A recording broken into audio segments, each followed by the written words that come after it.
Hello everyone. Today I will explain how a Power Automate flow supports service principal owned flows, enabling automations that is not tied to a specific user. So this helps flows more stable, maintainable and resilient to change in personnel. So let's dive into the topic. Firstly, what is a service principal?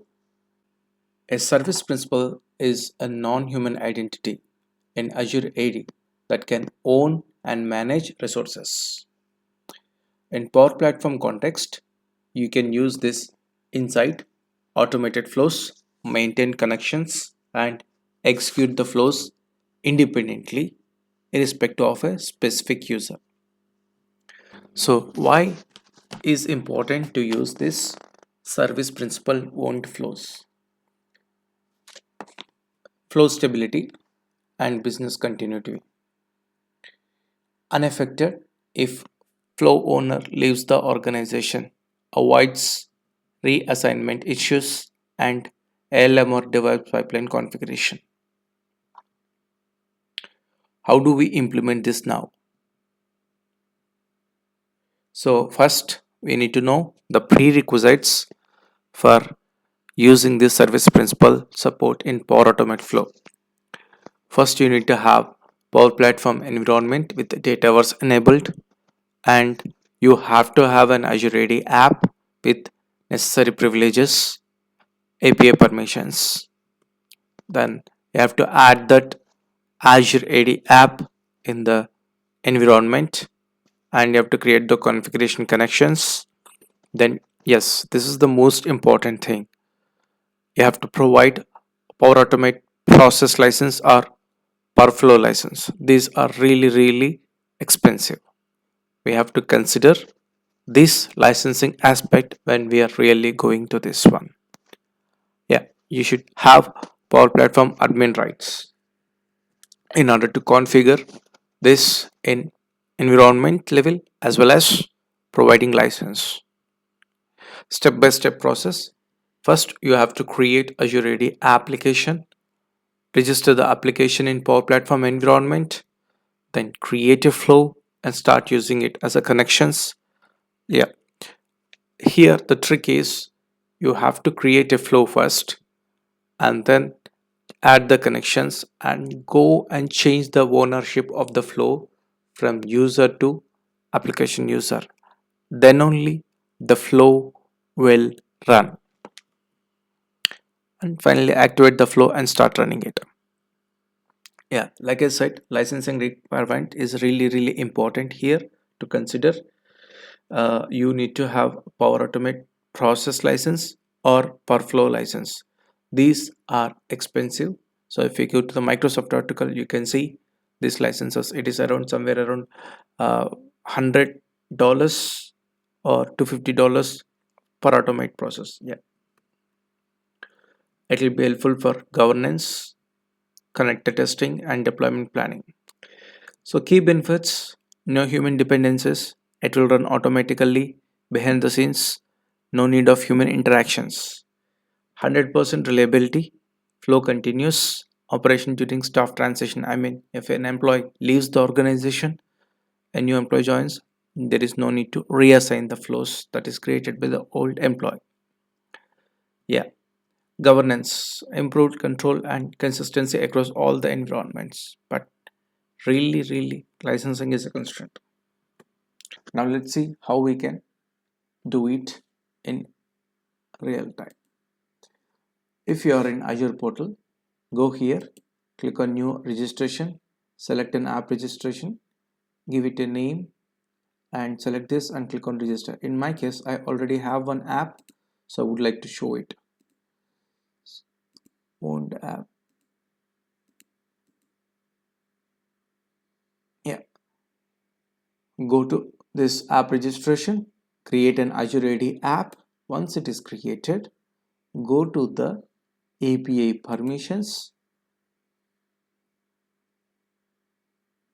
and then click on add permissions, select dynamic CRM, delegated permissions, scroll down a bit and select this user impersonation. Click on add permissions.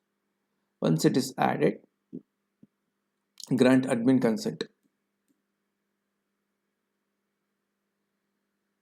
Yes, and then go to here, client secrets, and create client secret ID. You have to save this once it is created, and then go to this Power Platform environment where you want to configure this application user context. Go to the environment, select the environment, and then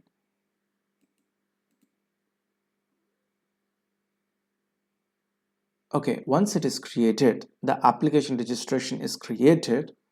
Go to the Power Platform Admin Center, select your environment, and go to the users. Here, select App Users List. When you select this, here you have to add the application that you have created. In my case, it is this one. I will go here, Overview, select the application ID, and then select here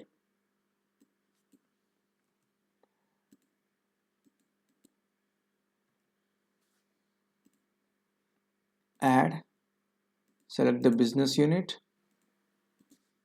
then provide a security log.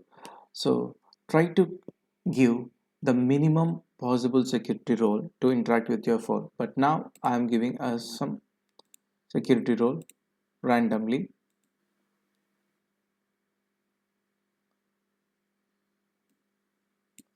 Once it is created, yeah, so this is something about the licensing. You have to go here and provide Power Automate process. I don't have any Power Automate process as of now, so if you are really configuring it, you have to give the Power Automate process. Otherwise, you have to order the Power Automate process before you use it. Once you get it, you can configure here. This is the place where you can configure Power Automate process. Yeah, otherwise flow per business process is the one that you have to configure. So yeah, this once the setting is done, go to a Power Automate flow, create a flow, and then add a Microsoft Dataverse connector. Here, select add new. This is the configuration. Select service principal. Here you have to provide client ID, client secret, and tenant ID. Remember, this service principal configuration is not available for all connectors. As of now, it is available to Dataverse and D365 connectors. If you try to configure the same to SharePoint or any other connector, you won't see that option. If you select this and see, it is directly asking or directly creating a connection based on your user account. Even when you try to configure a new connection also, it won't appear here. So this is a very limited functionality specific to the connectors. Once this is created, the last step that you have to do is you have to go and change this to here. You can change the owner with these options, then your flow will run. So this is where you can configure a mission critical flows with service principal, which can help you to run continuously. Yeah, so that's it friends. If you like my video, please like and subscribe it. Thank you.